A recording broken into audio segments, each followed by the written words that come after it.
당시 중국에서 아이폰 15가 잘 팔릴 수 있을지는 큰 관심을 모았습니다. 그 무렵 중국에선 공무원, 국유기업 직원 등에게 아이폰 사용을 자제하라는 지침이 내려왔다는 소문이 돌았습니다.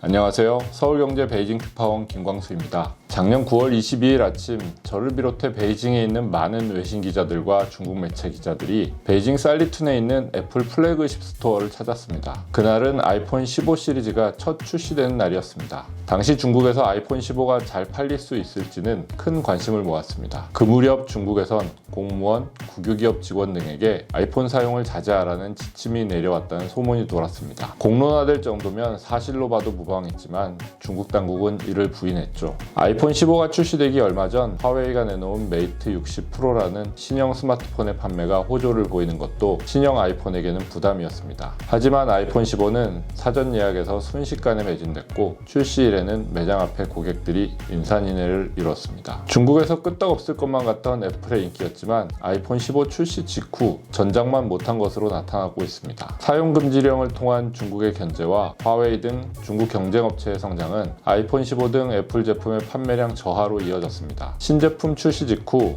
이를 감지한 팀 쿡 애플 CEO는 직접 중국을 찾아 아이폰 15 홍보에 열을 올렸습니다. 그런데도 판매량은 크게 나아지지 않았습니다. 급기야 올해 초 애플은 아이폰을 비롯해 맥북, 아이패드, 에어팟, 애플 펜슬 등의 가격을 최대 800위안, 우리 돈으로 15만원 넘게 할인 판매하기도 했습니다. 애플이 제품 가격을 낮춘다는 건 듣지도 보지도 못한 일입니다. 최근 발표된 실적에서도 애플은 중국에서의 명함이 엇갈렸습니다. 애플은 1일 발표한 분기 실적에서 예상치를 상회하는 실적을 발표하며 4분기 연속 역성장에서 탈출했습니다. 문제는 애플에게 미국, 유럽에 이어 세 번째로 큰 시장인 중국에서의 매출이 239억 달러에서 208억 달러로 13%나 감소한 것입니다. 아이폰은 지난해 중국에서 가장 많이 팔린 스마트폰이었지만 중국 시장에서의 성장은 브레이크가 걸렸다는 평가가 나옵니다. 애플이 중국에서 어려움을 겪은 것과 달리 메타는 중국 덕을 톡톡히 보고 있습니다. 메타는 최근 주가가 천정부지로 치솟으며 지난 2일 종가 기준 474.99달러를 기록했습니다. 최근 5일 동안만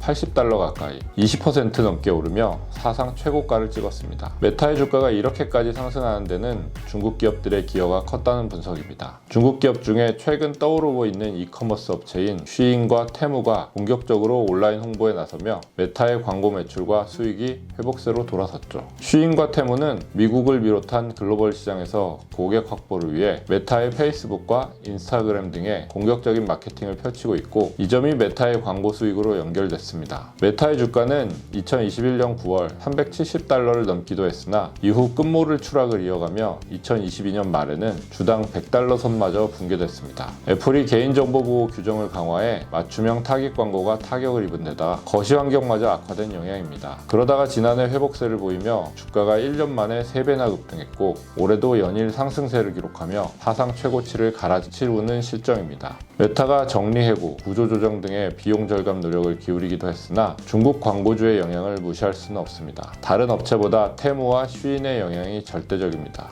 테무는 중국 전자상거래 플랫폼 핀도도의 글로벌 버전으로 말도 안 되는 초저가 공세로 지난해 다운로드 건수가 전년 대비 500% 이상 폭증한 7,387만 건을 기록했습니다. 스파 브랜드인 쉬인 역시 지난해 한 해 동안 전년 대비 약 52%나 증가한 3,693만 건의 다운로드 횟수를 보였습니다. 애플과 메타의 사례는 우리나라 기업들에게도 시사하는 바가 큽니다. 애플에 앞서 삼성전자는 중국 시장에서 스마트폰 점유율 1위를 차지할 정도로 잘 나갔던 시절이 있습니다. 지금으로부터 10여 년 전인 2013년 삼성전자 스마트폰의 중국 시장 점유율은 20%를 차지했습니다. 하지만 이후 중국 업체의 저가 공세에 밀리며 점유율이 내리막길을 걷기 시작합니다. 결정적으로 갤럭시 노트 7의 폭발 사고 이슈가 발생했고 사드 사태까지 겹치며 지금은 1%에도 점유율이 미치지 못하는 상태입니다. 애플은 여전히 중국에서 20% 가까운 점유율로 확고한 시장을 차지하고 있지만 최근 상황을 보면 마냥 안심할 수만은 없습니다. 미중 패권 경쟁 속에 중국 당국이 애플 제품 사용을 자제하라고 지시한 것이 아직까지 공무원이나 국유기업에만 해당하지만 이런 분위기는 민간으로도 점차 확산되고 있기 때문이죠. 더구나 자국 제품을 중시하는 고차오, 이른바 애국 소비 열풍이 이어지면서 화웨이 제품이 반사이익을 얻고 있습니다. 화웨이는 창업자의 딸이 미국에서 체포됐다가 풀려나고 최근에는 미국 제재를 뚫고 독자 기술로 5G 칩을 개발하는 등 반미의 상징이 된 기업입니다. 메타의 반등을 이끄는 중국 이커머스 기업인 쉬인과 테무도 최근 한국에서 인기가 빠르게 늘고 있습니다. 짝퉁 제품, 저가 품질 논란 등이 있지만 한국의 젊은 층을 상대로 이용자가 급증하는 추세입니다. 이미 알리익스프레스가 각종 광고, 프로모션으로 고객을 확보하는 것처럼 쉬인과 테무의 광고도 늘어날 가능성이 큽니다. 광고를 유치하는 업체 입장에선 실적 증가에 도움이 될 수 있지만 문제는 이들과 직접 경쟁해야 하는 국내 전자상거래 업체들입니다. 벌써부터 쿠팡 등에선 대책 마련을 서둘러야 하는 것 아니냐는 말이 나올 정도입니다. 중국 때문에 울고 웃는 미국 기업들, 우리나라라고 예외일 수는 없어 보입니다.